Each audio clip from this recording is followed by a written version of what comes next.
Okay, welcome. Thank you. We're just about to start. All right. And go. Okay.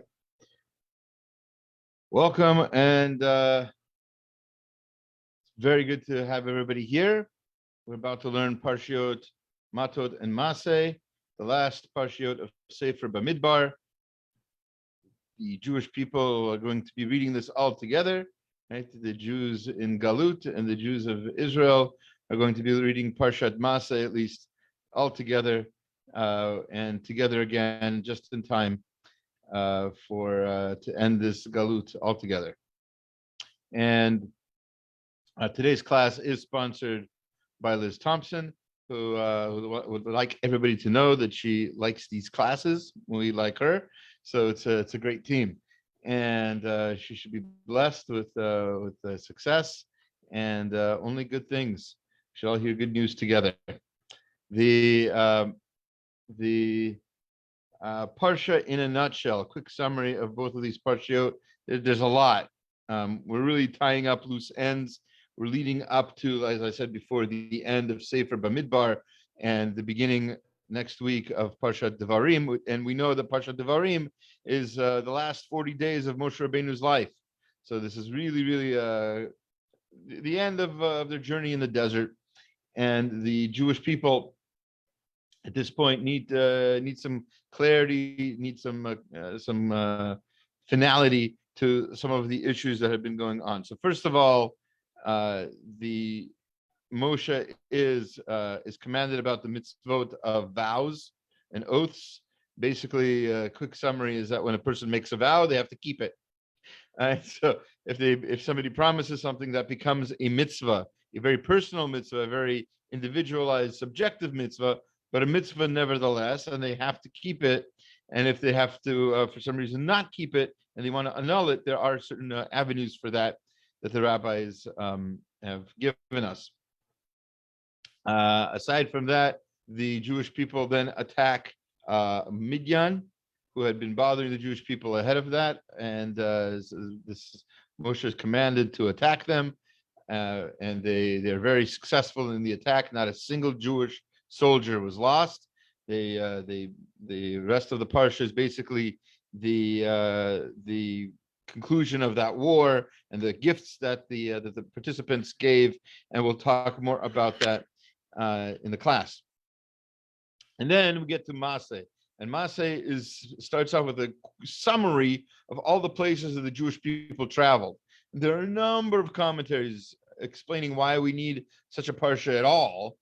And we'll discuss a little bit about that when we get to it. And then there's the very end of the parsha deals with the tribes of several tribes, two and a half tribes in the end, are given land outside of Israel as their inheritance. That was actually at the end of Matot, and then Masei ends with the cities of refuge that Moshe begins to set up. He knows he's not going to set all of it up, but he knows he can at least start. So he sets up 3 in those lands, and there's 3 more that he has to, or that need to be set up later on. So with that said, we can get right into the parsha with a little more detail. Let's deep dive into the verses. Let's share the screen. So even though I sent you the link to this in your email, you might as well just follow along on the screen here, if that makes sense.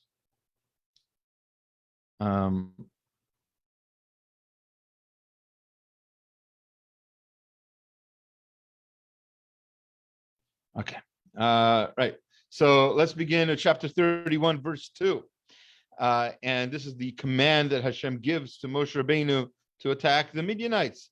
Nekom likmat b'nei Yisrael me'ed hamidianim, achar te'asef el amecha. go and have revenge, nikom nikmat, avenge my vengeance on of the Jewish people from the Midianim, from the Midianites, who they should, and then you will be after that, then you'll be gathered to your people, which is, by the way, one of the Torah's. So basically, it's a euphemism for death. It's pretty clear Moshe is going to die after this, and as reluctant as he may or may not be to die, he has to do this before his death. Either way, it just happens to be, just as an aside, those last few words, after that, you're going to be gathered to your people, is one of the references in the Torah to one of our 13 beliefs that we have to have, and that is Tchiyat HaMetim, that we believe that someday we'll be resurrected from the dead. So otherwise, this phrase really makes no sense. You will be gathered to your people? No, you won't. What people? So that there is an afterlife, and that there are people, there's a nation of us waiting there for something. So that's what else do you gather for? Hashem's just collecting our nation somehow for nothing. That doesn't make sense. So that's one of the logical proofs in the Torah itself to Tchiyat HaMetim. There are plenty of others. Okay, a couple of things on this verse. First of all, the Balaturim, in the Kitzur Balaturim anyway, points out the possibly very obvious question. I skipped some parts here. I skipped all the stuff about the vows and oaths. And then right after the vows and oaths, we have this command to attack the Midianites, as I said in the summary. Now, obviously, there must be some sort of connection. What the connection is, I have to go to the Baal HaTurim to see. Nikom Nikmat Bnei Yisrael, Samach Zel Parshat Nidarim. This is juxtaposed. This is placed near the subject of Nidarim, of oaths. Lomar, to teach you, Lomar Lacha, Shenodarim Be'et Tzara Umilchama.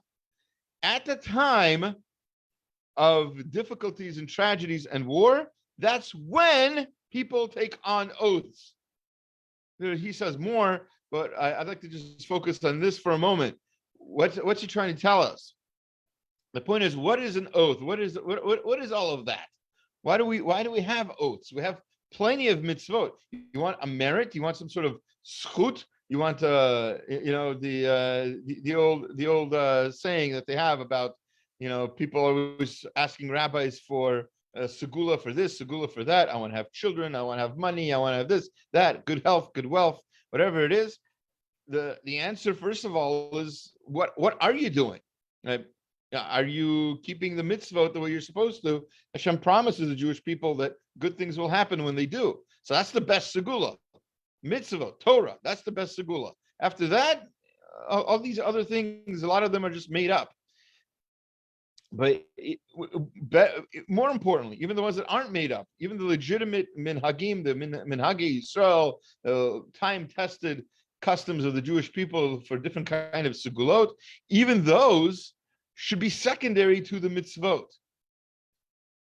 Nevertheless, if you are doing everything you're supposed to be doing, and you're praying with kavanah, and you're giving tzedakah, and you're learning Torah, and all the other things that you're supposed to be doing, now the next step you have to ask yourself is, what more can I take on in this difficult situation that I'm in?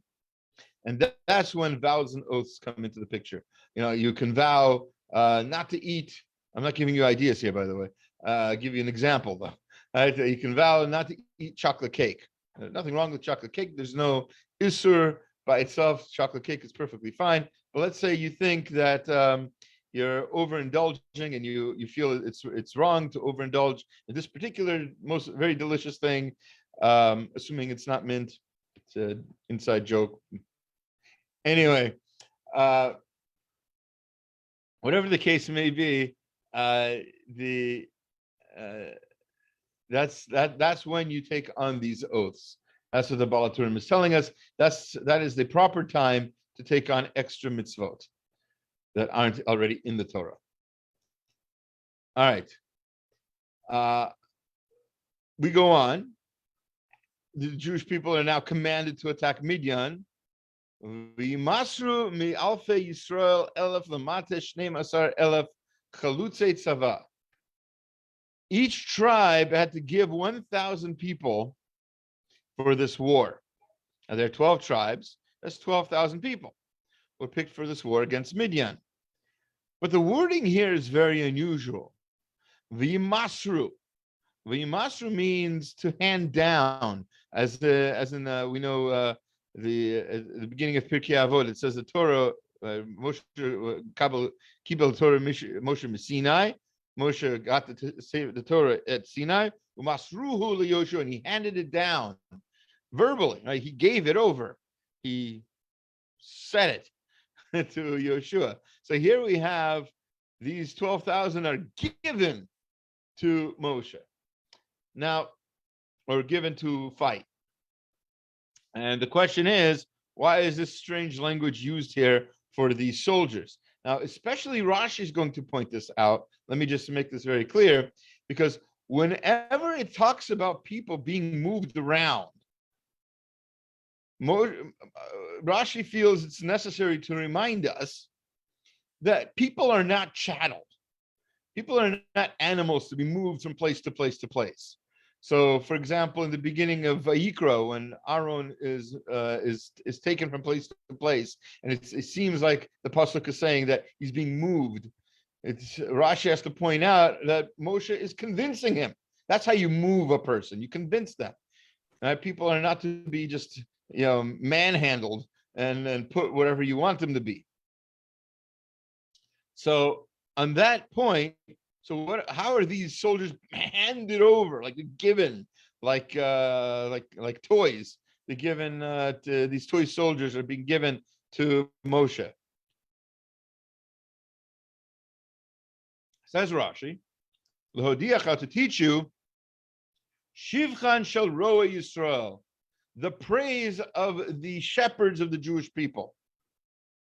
Kama heim chavivim, how much they are beloved al Yisrael, how much the Jewish people love their leaders. Shamu b'mitatu ma'hu omer, upon hearing about the fact that Moshe was going to die, right? Before they heard he was going to die, what kind of things did they say about him? Any more, and we're going to stone him, is what they said all the way back in the beginning of his leadership, back in Shemot Yud Zayin. Once they heard that the death of Moshe Taluya Benikmat Midian, that his death is somehow dependent on this war with Midian, Lo Ratzu Lalechet, they did not want to go Ad Shenimsuru Al Korchan, until they were given by force. They had to be forced into it. Their arms were twisted. They had to go. They were going to fight the war, whether they wanted to or not. And the only reason they did not want to fight the war was because they knew that Moshe's death was somehow connected to it. In other words, in their minds, as soon as we finish this war and everything's good, Moshe's going to die. So even though we want to fight this war and Midian deserves it and everything else, and we are confident and we know what we're doing, nevertheless, we don't want to go because we don't want to lose Moshe Rabbeinu. That's how beloved the Jewish shepherds are. That's Rashi. And as always, because Rashi wrote a good 900 years ago or so, there's going to be plenty of commentary since then to clarify certain things. You might be asking the question, as the Khatam Sofer, as we'll see, is asking, what do you mean? Who's he saying? Who are we praising? Rashi says we're praising the Roe Yisrael, the leaders. Is that who should be praising? Who's saying this? Whose reluctance to fight are we celebrating here? And the answer is we should be celebrating Israel, the Jewish people. Let's see the Khatam Sofer inside. Lashon Rashi Zal, L'hodia Shivchan Shel Roa Yisrael, Kama Hen Havivin Al Yisrael, Ad Shelo Nishamu, V'mitatu Ma'hu Omer, Od Me'at V'Laskununi, they wanted to stone him, U'misham Sho'u Shemitata Moshe Talui Benikmat Midian Lo Ratzu Lechet. They did not want to go, and they had to go al korchan, by force. Uluchora, he says, really, if you think about it, Lo Yitkin Lashon Shivchan Shalro Yisrael doesn't fit this language of we're praising the leaders of the Jewish people. Halo Zehu Mishabech Shal Yisrael. It should be the Jewish people who are praising. Shechavivu et haroeh. They're the ones who love their leader. Shalahem lo ratzu lechet leelech lemilchamot Midian v'nirali. So he asked the question, right? So again, question is, we should be praising the Jewish people. The Jewish people showed reluctance to fight this war in the situation where it would possibly have something to do with the death of Moshe. So why are we praising the leaders?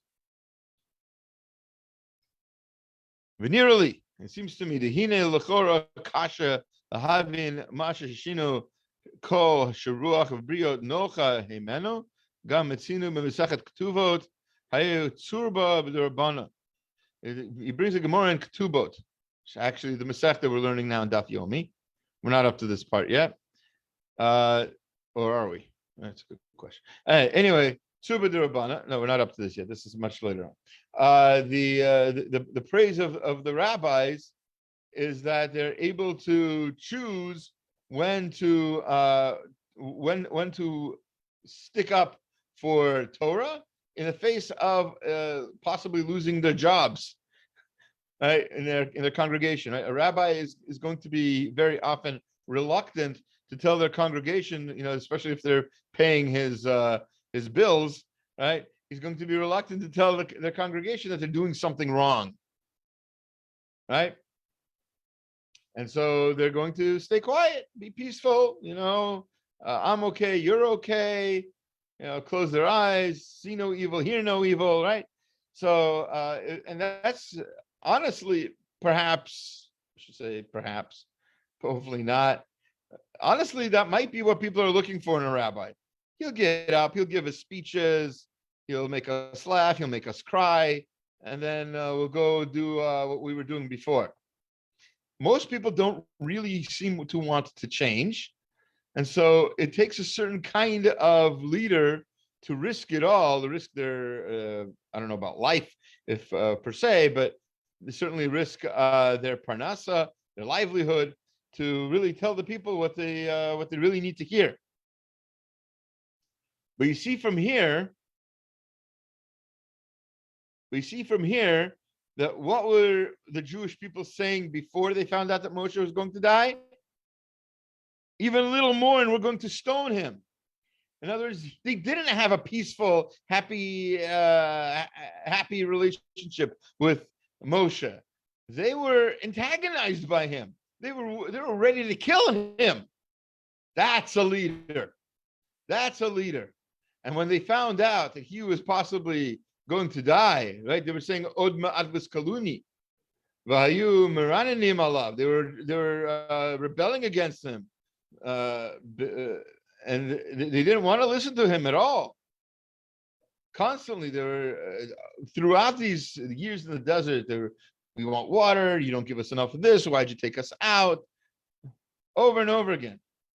So here Rashi's using the language of Shivchan Shel Ro'ei Yisrael. This is the Shevach, this is the praise of their leaders, because we've got leaders like Moshe who are willing to basically risk their lives and their livelihood to tell the Jewish people what they need to hear. Yeah, throughout Jewish history, there have been rabbis who've been so upsetting to the congregation that the wealthy people got rid of them, kicked them out, fired them, spread lashon hara about them, all kinds of things just to get rid of the rabbi. And then, that's they got what they deserved, frankly. But the truth is, Baruch Hashem, we have people who have the ethical backbone to stand up to even the people who ostensibly have their livelihoods, their lives perhaps in their hands. In medieval Europe, it wasn't such a small deal to lose your job.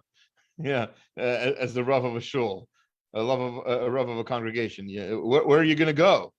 Every community already has a Rav. You're going to start your own community. Good luck with that. You can't just go and establish your own shtetl. That's not how things worked back then.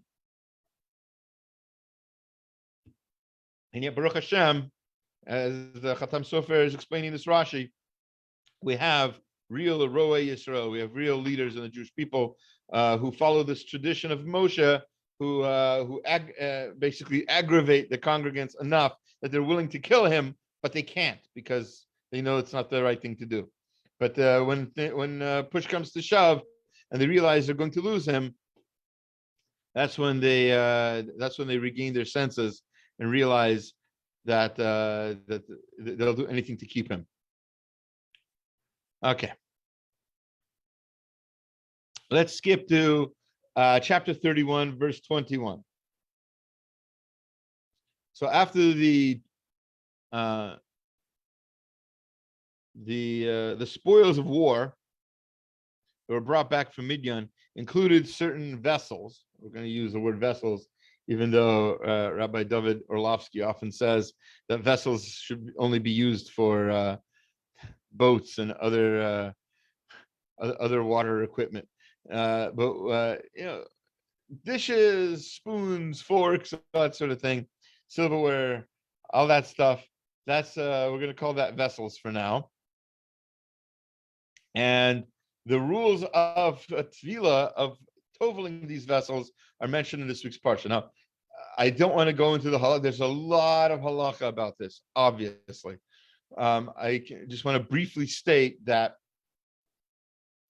when you buy a new vessel, and even if it's has never been used, in other words, kosher, and you don't have to kosherize it by boiling water and putting the thing in or whatever, the vessel, if it was bought used or bought from a non-Jew, even new, is requires tevilah, requires to be taken to the mikveh, depending on what material it's from. Let's just, for argument's sake, let's say it's metal. Everybody agrees that metal needs to be toveled with a bracha. And toveling means to submerge the thing without any kind of separation between it and the water. So any stickers, any labels, everything has to be removed. The thing itself has to be put in a mikveh, a kosher mikveh. The custom is to dip it completely 3 times. That seems to be the custom. If you want more halachic details about that, you can ask after the class. Meanwhile, though, it's interesting that this mitzvah is not given by Moshe Rabbeinu. It's given by someone else. Let's see how that works. Vayomer Elazar hakohen el anshe hatzava habayim lemilchama. This is what Elazar, who is the Kohen Gadol, the son of Aaron. Now, Elazar, the Kohen Gadol, now tells this to the people who are going out to war. Zot chukata Torah. This is the rule of the Torah. Asher tzivah Hashem et Moshe, that Hashem commanded Moshe. Okay, and then he goes in and he gives the details of if it passes by fire, it needs to be cooked in fire, it needs to be kashered, all that stuff. All right. It's interesting that the Gemara in Ta'anit, Daled Amud Aleph, so Ta'anit 4a, says something interesting about anger. It says in the positive here, Tzurcha d'Rabbanan, people who are rabbis, the ratach, who are steaming in anger, or raitahu deka mirtchale. It's perhaps the Torah that's making them angry. So it sounds like it's a good thing, which is strange, because we have elsewhere, and this is the Gemara in Pesachim 66b that quotes our verse, Reish Lakish Amar Kol Adam Shekoes, any person who becomes angry, im chacham, who, if he is wise, hachmato mistaleket mimenu, his wisdom leaves him. Im navi, if he's a navi, or if he's a prophet, nivuato mistaleket mimenu, his prophecy leaves him. So how do you know im chacham hu hachmato mistaleket? How do you know that? Mi Moshe, you learn that from Moshe. Diktiv, Viks of Moshe call the Kufe Chachayel. As we'll see later on, that when they come back, Moshe was upset that they came back with war, the winnings of the war, the booty and all.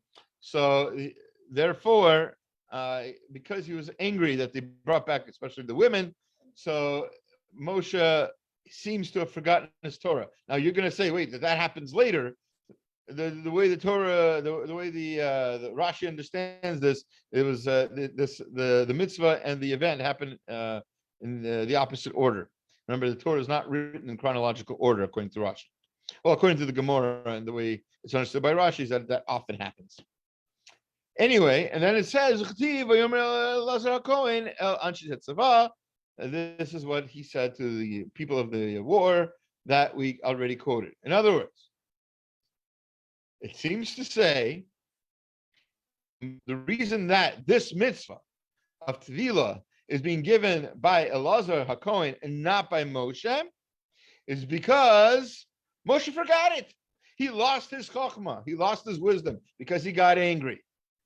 And when you're angry, you lose your wisdom. But we just said from the earlier Talmud quote from Ta'anit 4a that it's okay to be angry if you're a Torah scholar. It means the Torah is making you angry. It's a good thing. So which is it? Is it a good thing or is it a bad thing? So I don't have the source with me here, but the Yarot Dvash of Yehonatan Eibschutz explains that the Jewish people, especially the rabbis, are commanded to sometimes act angry. Not to be angry, but to act angry. Academy Award performance angry.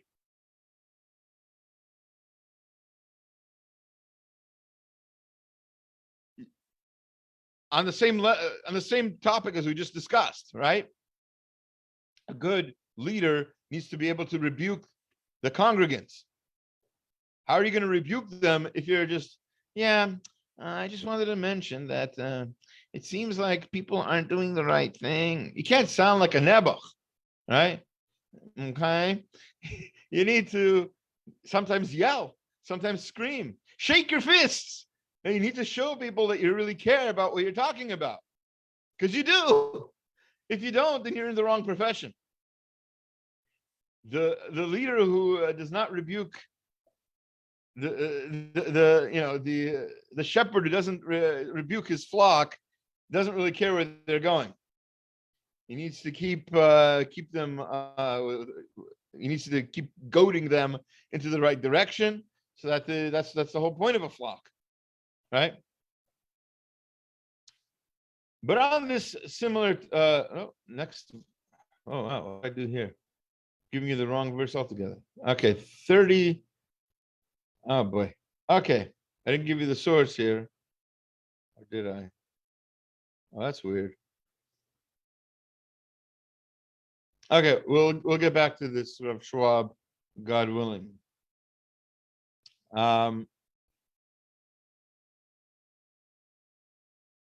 Okay. Okay, chapter 31 still. We've been in chapter 31 this whole time, by the way. Verses 49 through 50. And this is where the Jewish people do the math calculations of everything that they're bringing back. Moshe, they said to Moshe, Avadecha nasu et rosh anshe milchama. We have made a head count, we made a check of all the people. V'lo nifkad mimenu ish. We did not lose even one man. V'nakrev et korban Hashem. We want to bring a korban to Hashem. Ish asher matzah kli zahav. Es adav et samid mibat agil v'chuma zachaper al nafshatenu lifnei Hashem. And they want to bring some sort of offering. They want to dedicate certain of the war chest. They want to dedicate to Hashem.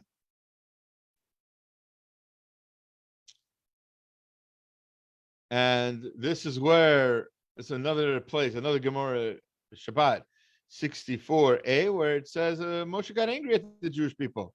Viksof Moshe had Pekudei Achayil. You don't need a Gemara for that. The Torah says that itself. Amar Rav Nachman, Amar Rav Bar Ahuv, Amar Lahem Moshe Yisrael, Shema Chazartem V'Kukolochem Arishon. Are you going back to your original sin? Amar Lo, no. Lo Lifkad B'Mena Ish. We didn't lose a man. Amar Lahem Im Kain Kapara Lama. Then why do you need a kapara? Why do you need some sort of forgiveness? That's what kapara means, atonement. Amrlo, they said, Im mide averi yatzanu, mide hirchu lo yatzau. We might have won the war. And we might have won against our Yetzer Hara that was telling us to do bad things. And we didn't do anything bad. But we were thinking about it. We were planning it. Hirhu avera, the thoughts of sin were in our hearts, were in our minds. So that's the Chidush Harim. Gereb. He says that they didn't sin, right? We didn't lose a man to sin. Why do you need to bring this offering? That's the Gemara we just quoted. Amar Raul Hamtin ad az a korban zeh v'lama lo kravinu miyad kishavau min hamilchama. So now we're going back to order. Says the Chidush Harim. When is this being told? When are these soldiers doing this head count and everything else and deciding that they need to bring a korban? This is after that command to bring to tovel their dishes and to kosher their dishes. Why didn't they do this earlier when they went to war? So again, let's look at the chronology. It's kind of important here. Chronology is the Jewish people went to war. They came back with stuff. They got the command to make sure they kosher the stuff. And then they come back and do a head count and say, Moshe Rabbeinu, we want to bring a korban. We want to dedicate some of our winnings to the temple, to the Mishkan. Why? Why didn't you do that before the whole command to tovel and kasher? So it's very important Chidush Harim here. Yesh lomar ki mitchila hayu svorim ki hirhuri avera enam mishum avera. They thought originally that thoughts of sin are not sin. The enam to onim kapara. They don't need any kind of atonement. Ach kevan sheshamu mitzvat hagalat kelim. Now that they're learning the laws, now that they heard the laws of toveling dishes, vessels, Shabal hakpia et tam ha'isur bisfog bitfunotav sharhuri avera af shenivla ba'adam ein bo mamash chayav b'tihor ubehagala. When they heard about this idea of koshering dishes, and one of the ideas is you've got a dish that had food in it. It doesn't have food in it anymore. And still there's a taste of the food in the walls of the pot. That can be koshered. That has to be koshered. So too with sin. A thought of sin is just like that. It's the taste of a sin in the walls of your pot, the walls of your mental pot. In your head, you've got these ideas that are wrong. It's not that you're not doing anything wrong, but you've got wrong thoughts. You've got things, you have machinations and plans of perhaps sinning and doing this and doing that. That too needs a kapara. Just like the remains of the food that aren't food anymore. The food was in the pot. That can be removed still. so too can bad thoughts still be removed from your head. You're not stuck. This is one of the things that I don't want to go on a rant about this. I promised myself I wouldn't. But this is one of the things that's wrong with society today. I'm old enough I can say stuff like that. People are under the impression that I was born this way, as the song goes, right? This is how I am. I can't change. People don't change. I'm stuck in this thing. I've defined myself with this flag. I've defined myself as this letter, as this pronoun, as this whatever. No. That's in your head. And all of that can be changed. All of it. There's no such thing as anything you're stuck with. You have the ability, everybody has the ability to move forward and to grow. You need medication? I don't know. I'm not a professional. Right? But talk it out. Get through some therapy, whatever you need. Whatever you do, don't define yourself. Don't lock yourself in as I am this and I can't be anything better. You can always be better. How about that for a lesson? I should end the class with that. It would be too early to end the class, but in a way, we should end the class with something like that. Because they say, people remember the beginning and the people remember the end. They don't really remember much of what's in the middle. Pretend this is the end for a second. I want you to remember this. The thoughts of sin are like the taste of non-kosher in the side of your pot. And that can be koshered out. That means your brain can be koshered out. Your thoughts of sin, your thoughts of doing the wrong thing, all of that can be fixed. Next chapter. How about it? Chapter 32, verse 33. All the way to 33. One fell swoop here.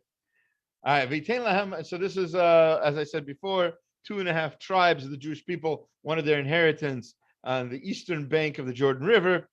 That's Gad, Reuven, and eventually half of the tribe of Menashe. They didn't really want it. They were kind of roped into it by Moshe. We're going to notice something very unusual about the division of this land. All right. It says, V'iten lahem Moshe lebnei Gad ubnei Reuven. He gave to God, the children of God, the children of Reuven. And this is after some discussion, and I think we have more details about this in last year's class on this week's Parsha. Look it up on YouTube. Free plug right there. V'chatzi shevet Menashe ben Yosef et Melchemet Sichon, the Mamlechet Sichon. He gave them the land of Sichon, Melech HaAmori, et Mamlechet Og, and the land of Og, Melech HaBashan, Haaretz la'arecha gvulot, Arei Haaretz Saviv. He gave them all of these lands and the cities and all the territories and towns all around. All right, Baruch Hashem. So asks the Hamek Dov, the Nitziv, the holy Nitziv, or Shiva Volozhin. You look at the territories that are being given. Eventually, you look it up in a little more detail. We'll get to the more in Devarim. You see the kol ish yesh lo chelek eretz yeduo shayach lo. Everybody gets a land that was known, that was worthwhile for them, etc. Lo diktek kol kach shahaya chelek hadama shava b'shava. No two lands were equal. Good. Kamo shaya be'eretz Yisrael. Eladaktik, it was very careful. Shayu Shavin Chiluk Baharim, Hu Machmat Shaya Eretz Rabba, Lefi Erech Shnei Shvatim, Chetza Al Kain, Lodikte Kol Kach, Benachalot Hasadot. That's not what I wanted. So the wrong piece here. Anyway, what I really wanted to point out, maybe it's no, this is the wrong piece here. Davar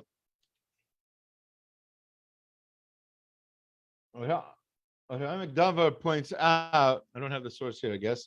I'll just tell you outside. He says that the Jewish people tribe of Menashe was given more land than the tribes of Gad and Reuben. It doesn't seem to be fair. This half of the tribe of Menashe got more land than Gad and Reuben. And also, Gad and Reuben had to give some sort of condition. There, like I said, there's a whole deal they made. We're going to go fight. We're going to have a war. We're going to battle, and then we'll come back, etc. We're going to help the Jewish people, even though it's not our land in Israel, etc. Menashe didn't have to do anything like that. Menashe was going to fight anyway. And the half the tribe of Menashe on the east of the Jordan could have stayed. I don't know if they did, but they could have stayed if they wanted to. They didn't make this deal, right? They didn't have to go fight the war. So why all these benefits? You don't have to fight, and you get more land. Gad and Reuben probably looked at each other at this point, going, "What happened? It's not fair. It's a little fair, as they say in Israel." So we know that Torah scholarship is the hallmark of Jewish greatness. I repeat, Torah scholarship is the hallmark of Jewish greatness.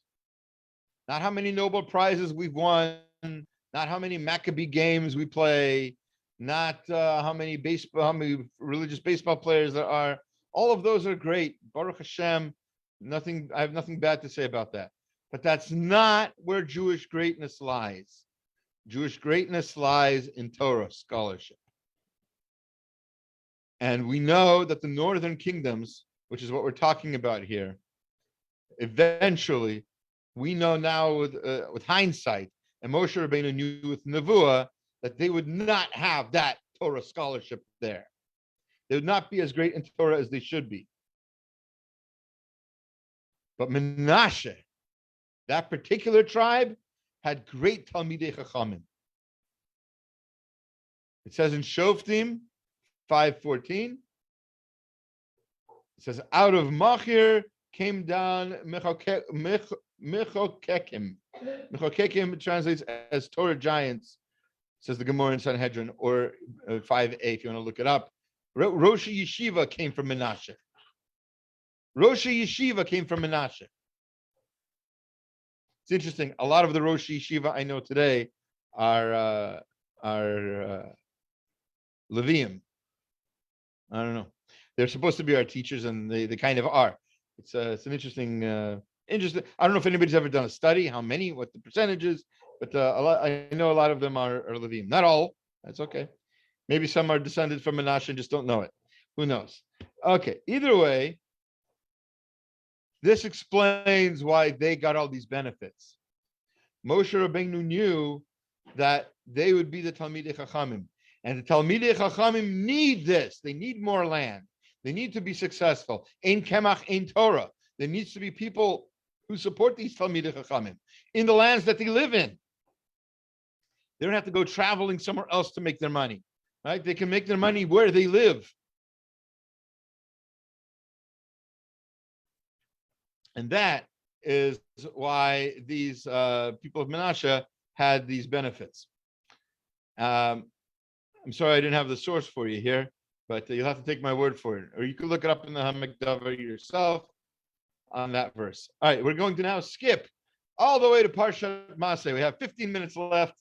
We'll talk about Parshat Masei after all. For those of you in Eretz Yisrael, this is your Parsha this week. 15 minutes of class. All right. Chapter 33, verse 2. Vichtov Moshe Motzeehem l'maasechem al pi Hashem ve'ele maasehem l'motzeehem. We talked about last year, and we'll probably talk again in future years if we have the merit to learn together, God willing. There's a switcheroo going on here, the old switcheroo play. Right here it says Motzeehem l'maasehem, marches and travels. So Moshe wrote down the marches and travels, al pi Hashem, that Hashem commanded. Ele maasehem umotzeehem. These are the travels and the marches. What? The marches and the travels and the travels and the marches? What is going on here? So like I said, there's a number of opinions what this means. We'll hopefully get a chance to learn more of them in future years. But today, we're going to look at the words, the holy words of the holy Nahama Leibowitz, and what she has to tell us about this. The lesson of an itinerary. And this is a long piece, and I gave you the whole thing so you can look it up on your own. I don't know how easy it is to read, but you'll do your best. But meanwhile, this Sidra begins with a long listing of the 42 stages in the Israelite wanderings in the wilderness, with the exception of a number of asides recalling some incident that befell the Israelites in the course of these journeys. We are confronted by 40 verses recording nothing more than plain names. It's just, they went from here, they went to there, they went from here, they went to there. What significance is the Torah, which on the evidence of psalmist in Psalm 19 enlightens the eyes, rejoices the heart, and restoreth the soul? What find in this dry list of names that are undoubtedly an important object of study for archaeologists and geographers interested in identifying them? What is the point of listing these names? Surely, bless you. Surely it is a psalmist's definition of the qualities of the Torah and not consideration, bless you, of archaeological, historical, geographical, and scientific importance that has been accepted by its students in every generation. They sought in the Torah what it itself promises them. For a good doctrine have I given you. What is the good doctrine embedded in this listing? In other words, why, politely phrased, why in the world does the Torah give us a list of all these places? What is the point? What is the Torah trying to teach us? And she goes into it in great detail. She talks about the Ibn Ezra, and she the big Rashi here gives us two answers why Hashem had to list all these names to show how much he loved the Jewish people. We talked about that, like I said, last year. And then she quotes the big one.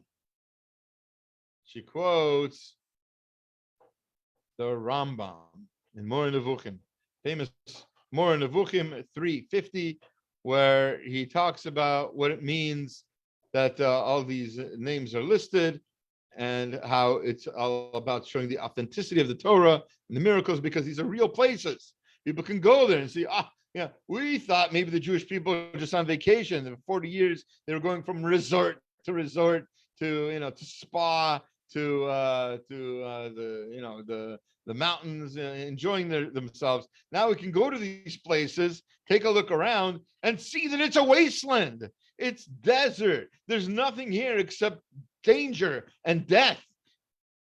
And the Jewish people, this is what they lived through miraculously. No human being can survive this, let alone a nation of over 1 million. So how did this happen? Only miraculously. That's the point. Okay. That's the long piece here from Rambam. There are other commentaries she quotes, and she seems to particularly like the Sforno's answer. I'm not sure if we learned this from last year, but let's read in her words. In other words, according to Sforno, the Torah shows us both sides of the coin. We have been shown an Israel composed of rebels and grumblers, having degenerated from the lofty spiritual plane of the religious experience at Mount Sinai, having become slaves to their selfish passions, ungrateful and quarrelsome, hankering after the flesh pots, the onions and the garlic of Egypt. Now the Torah changes its note and shows us the other side of the picture. Israel, loyal to their trust, following their God through the wilderness in a land that was not sown. They followed him in spite of all the odds through the wilderness of Sinai, the wilderness of Etham, the wilderness of Paran, the wilderness of Zin, as well as through the wilderness of exile amongst the nations down the ages. That was also a place of fiery serpents and scorpions and drought, where there was no water, where our continued existence would have been impossible were it not for the grace of God, which ceased not, and in virtue of which we have come thus far. Al pi Hashem yachanu, al pi Hashem yisa'u. By the word of Hashem they camped, and by the word of the Lord they journeyed. In other words, the lesson is that as good as the Jewish people were and as bad as the Jewish people were at different stages of their existence, the most important thing you need to know about the Jewish people is that they did it. They, in the end, in the end, they trusted Hashem and they went through the desert and they believed in the miracles. And that's how they survived. And that's how we survive. That is it. That is life. Life is full of challenges sometimes. This is the time of the year. This is the time of year, as I was saying, this is the time of the year to point out that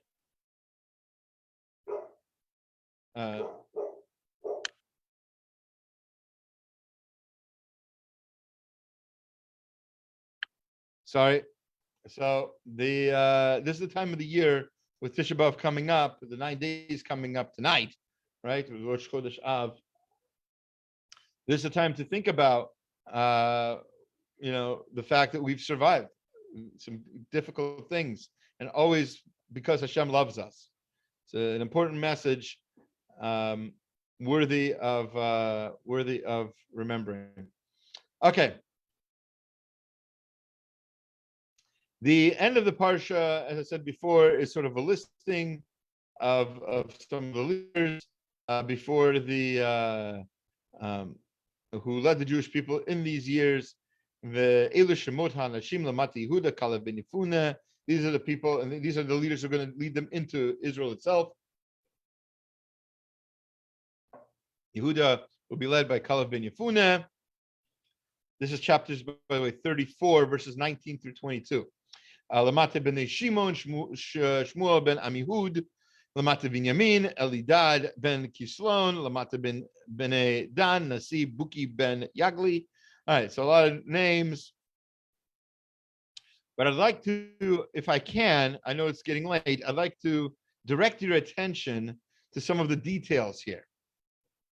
A lot of our commentaries, besides giving us an overall picture and going into explaining the overall, forest for the trees, sometimes they look at every vein of every leaf too, right? And they really focus their attention on the small details.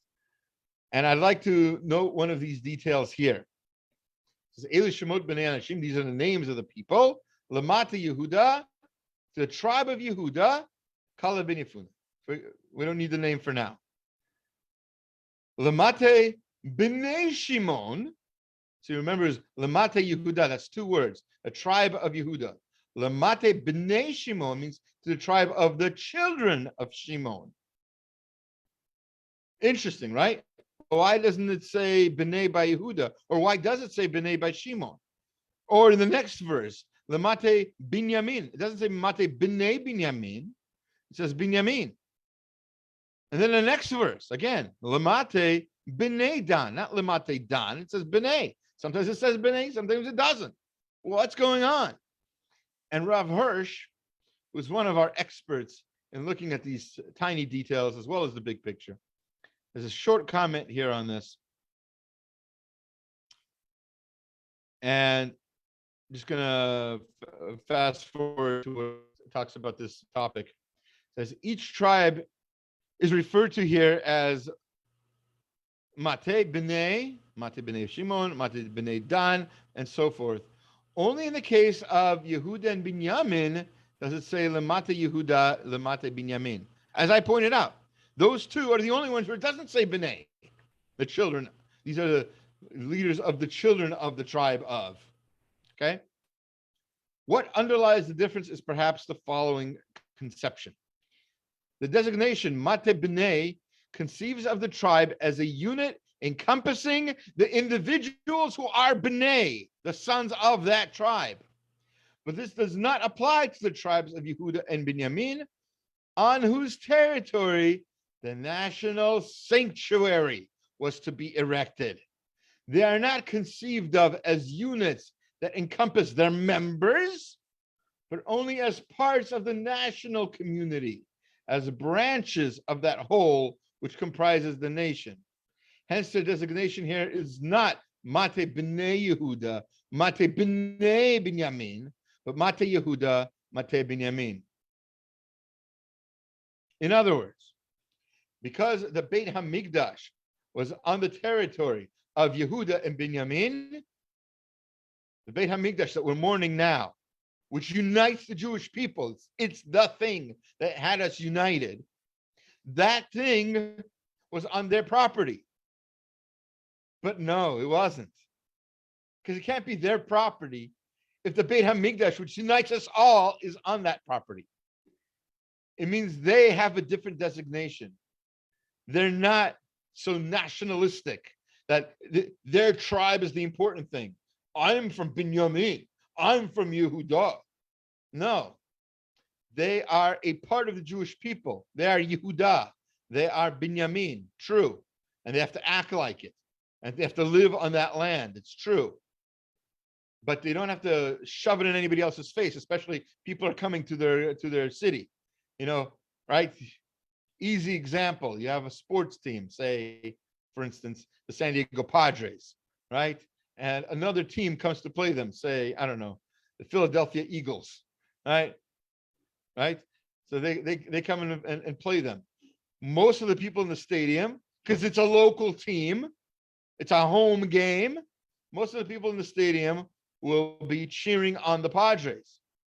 And they'll be treating, sometimes violently, unfortunately, people visiting to also see the exact same game, pay the exact same money for the exact same seats in the exact same stadium, but it's divided there. It's got home turf. The Beit HaMikdash did not have home turf. So the Torah is very specific about Yehuda and Binyamin, so make very clear to them that they cannot become so territorial. That's the right word. It's about territory. You cannot be territorial about their land and make everybody else feel like they're visitors. Oh, hi, welcome to our Beit HaMikdash. Like Californians say to the people who come from Arizona in the summer. Hi, welcome to our beach. 8 east is the way out of here. That's thanks for coming. Now leave your money and go. That's not the correct attitude. That's not how Binyamin and Yehuda are supposed to act in a place that's literally dedicated to uniting the Jewish people. Just for purposes of completeness, let's just finish off what he has to say here. Perhaps this should also explain another difference. The representatives of all the tribes were referred to by the honorable title of Nasi. The only exceptions are Yehuda, Shimon, and Binyamin. Again, Yehuda and Binyamin. And again, the same verses, right? It says, Shemot Anashim Lamate Yehuda, Kalev bin Yefuna. No, that's something else. Yeah. So Nasi, right? Lamate B'nai Dan, Nasi, right? So it doesn't always say Nasi. Sometimes it does. So the 3 times that it doesn't is in regard to Binyamin, Yehuda, and Shimon. And the reason why Shimon included in this, if we consider that the territory of Yehuda and Binyamin can be regarded as the immediate periphery of God's sanctuary that is to be erected on their land, that the territory of Shimon is included in the territory of Yehuda, the following idea automatically presents itself. In the face of the thought of the sovereignty of God and his Torah, represented by the sanctuary, it is appropriate to refer to anyone else by the grandeur of his sovereignty. Not only should you try to be welcoming in these places and have everybody come in, aside from that, these are also the places to honor Hashem and not something or anyone else. Everybody else can be a nasi. You want to be the ruler. You want to be head of your tribe. Good, Baruch Hashem. Go and do that. But if you want to be in this land is your land, and this land is my land. Right? From the Mediterranean to the Yarden. So and further as it was then. The point is, you can't make yourself into the nasi. You're not the king here. In this place, we're all on equal footing. we're not, I'm not saying we're communist. I'm saying here we're equally great, and we can all equally achieve our potential as long as we said earlier, we don't lock ourselves in and think that we cannot change. With that, I wish you all a good rest of your week, a Chodesh Tov, and a Shabbat Shalom. And again, I want to thank Liz Thompson for sponsoring this class. Thank you. Thank you. If there's any questions, I do have time to